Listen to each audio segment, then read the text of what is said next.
Hi friends, welcome to MJ kitchen. இப்போ நம்ம கிச்சனில் என்ன பார்க்க போகிறோன்னா ஒரு சூப்பரான பூண்டு குழம்பு தான் வந்து பார்க்க போகிறோம். வாங்க கிச்சனுக்குள்ளே போகலாம்.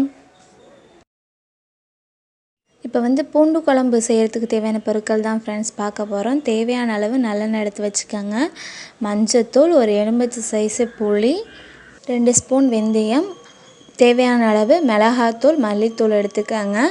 மிளகாத்தூள் 1 ஸ்பூன்னா மல்லித்தூள் 2 ஸ்பூன் எடுத்துக்கோங்க. ஏன்னா தேங்காய் அரைச்சி ஊற்ற போகிறதில்ல. தேவையான அளவு உப்பு எடுத்து வச்சுக்கோங்க. அடுத்து வெங்காயம், தக்காளி எடுத்து வச்சுக்கோங்க. அடுத்து 2 பெரிய பல் பூண்டு எடுத்து வச்சுருக்கேன். கொஞ்சோண்டு முருங்கைக்காய் எடுத்து வச்சுருக்கேன். அவ்வளோதான் ஃப்ரெண்ட்ஸ், பூண்டு குழம்புக்கு தேவையான பொருள் இது மட்டும்தான்.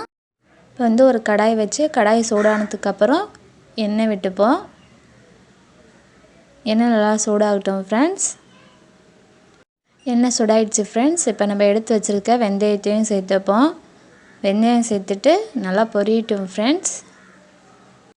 வெந்தயம் நல்லா பொரிஞ்சிருச்சு. இப்போ நம்ம எடுத்து வச்சுருக்க சின்ன வெங்காயத்தையும் சேர்த்துப்போம். சின்ன வெங்காயம் வந்து உங்களுக்கு அரிஞ்சு போடணுன்னாலும் போட்டுக்கலாம் ஃப்ரெண்ட்ஸ். இப்போ முழுசாக போடுறதுனாலும் போட்டுக்கலாம். இப்படி போட்டாலும் நல்லா தான் இருக்கும். உங்கள்கிட்ட பெரிய வெங்காயம் இருந்தாலும் சேர்த்துக்கோங்க. சேர்த்துட்டு எல்லாத்தையும் நல்லா கலந்து விடுங்க. வெங்காயம் நல்லா கொஞ்சம் ஒரு பொன்னிறமாக வதங்கி வரட்டும். வெங்காயம் நல்லா வதங்கிடுச்சு ஃப்ரெண்ட்ஸ். இப்போ நம்ம உரித்து வச்சுருக்க பூண்டையும் சேர்த்துப்போம். சேர்த்துட்டு நல்லா கலந்து விடுங்க.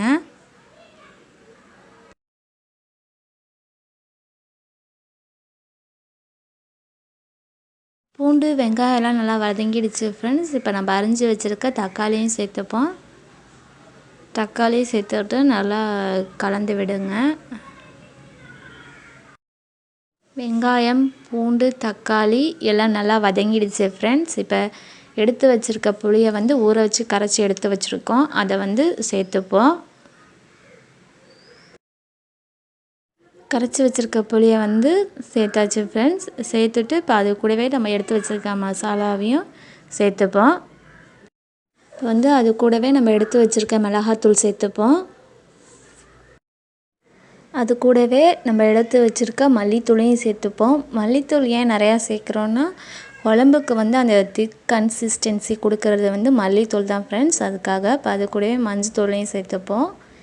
சேர்த்துட்டு குழம்புக்கு தேவையான அளவு வந்து உப்பு சேர்த்துப்போம். சேர்த்துட்டு எல்லாம் நல்லா கொதிக்கட்டும் ஃப்ரெண்ட்ஸ். நல்லா கலந்து விடுங்க. நல்லா கொதிக்கட்டும். குழம்பு நல்லா கொதிக்குது ஃப்ரெண்ட்ஸ். இப்போ நம்ம அரிச்சு வச்சுருக்க முருங்கைக்காயை சேர்த்துப்போம். முருங்கைக்காய் நல்லா வெந்து வரட்டும் ஃப்ரெண்ட்ஸ். முருங்கைக்காய் நல்லா வெந்துருச்சு ஃப்ரெண்ட்ஸ். குழம்பு ஒரு திக் கன்சிஸ்டன்சி வந்துருச்சு. அவ்வளோதான், ரெடி ஆகிடுச்சு.